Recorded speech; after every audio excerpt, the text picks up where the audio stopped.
The first playoff game at Chase Center in 2 years featured Jonathan Kuminga replacing the injured Jimmy Butler in the starting lineup. Rookie Quentin Post also moved into the starting lineup, moving Moses Moody to the bench. Stay tuned for how the Golden State Warriors powered through without Robin. Prior to Game 3 of Warriors-Rockets, Steve Kerr spoke on the physicality of this series, as we went over in my last 2 videos. Yeah, the way I've seen it in my NBA career is, the best officials, they kind of know what's coming. They know there's, it's testy, after the first game, whatever. So you clean it up right away. You call a few things right away. You warn both teams. You say stop it, and then the game settles down. And I think that's sort of the key to me when I look at all these games around the league. Is are we handling stuff early? Are we taking care of things early so that a basketball game can happen? And that's what good officiating is to me.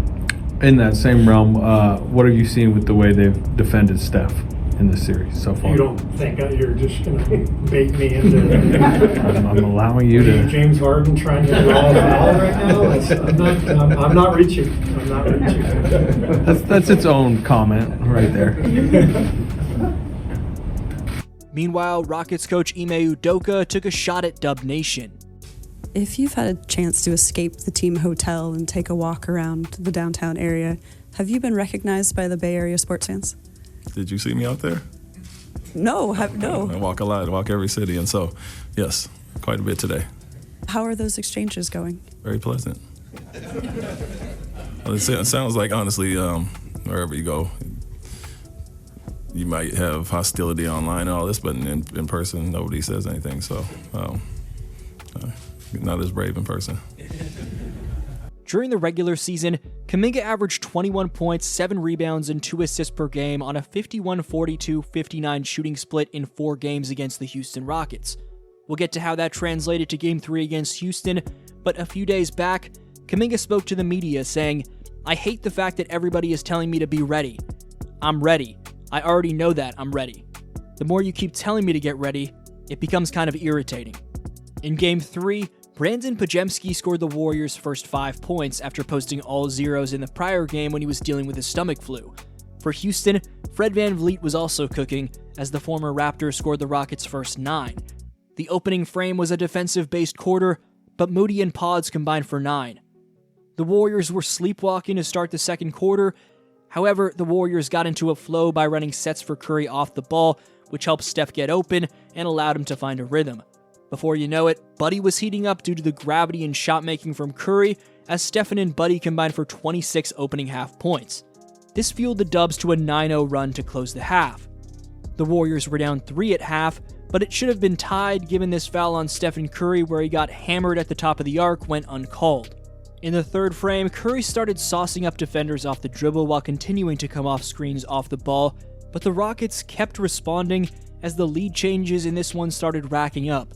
It was a 2-point Warrior deficit after 3 as they won the quarter by 1. The fourth frame saw the Warriors run a pick-and-roll based offense consisting of Stephen Curry and Gary Payton II getting whatever they wanted. Curry hit several massive triples, one in the face of Jalen Green and the other after shaking Dillon Brooks off the dribble.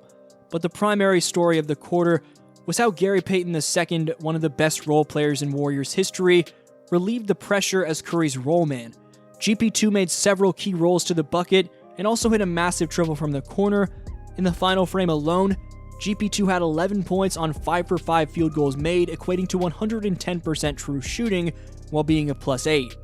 Despite starting, Jonathan Kuminga finished as a -5 on just 3 for 7 shooting. On a lighter note, here was Jimmy's Instagram post after the game.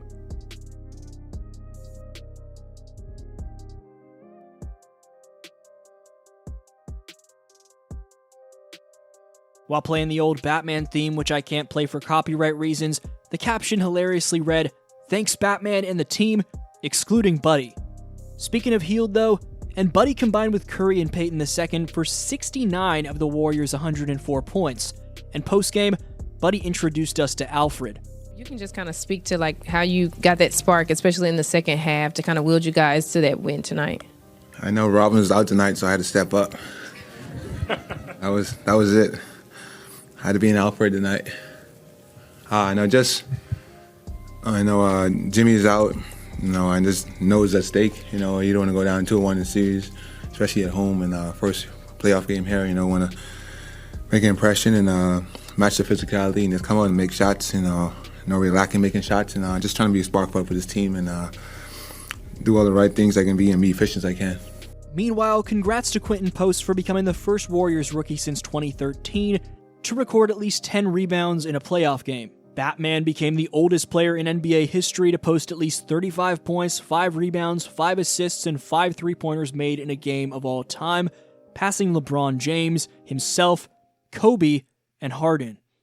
As this series has gone, things got chippy towards the end, as Draymond told Jalen Green to go paint his nails, while Green flashed a finger gun in response. Here was what Jalen Green had to say about his fellow Green afterwards. It was just talking. He can't really do much of anything else, so talking his only way.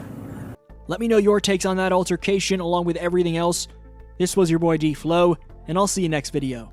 Buddy flipped it. Gary Payton flipped it. Both those guys. But everybody contributed. Quentin had 12 rebounds. We had Moses come in and make a huge three in the second half.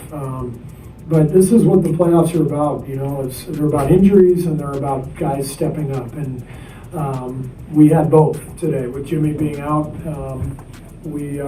you have to be able to withstand that and win a game here and there. We've done that for many years. We've had some of our most important guys, miss multiple games in the series. So this is what you have to do. You got to find a way, and our guys did that today.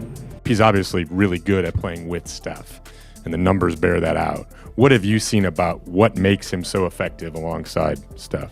He just really knows how to find his spots. He knows how to use Steph to get things for himself, and I think that's big. Anytime you can learn, he's smart.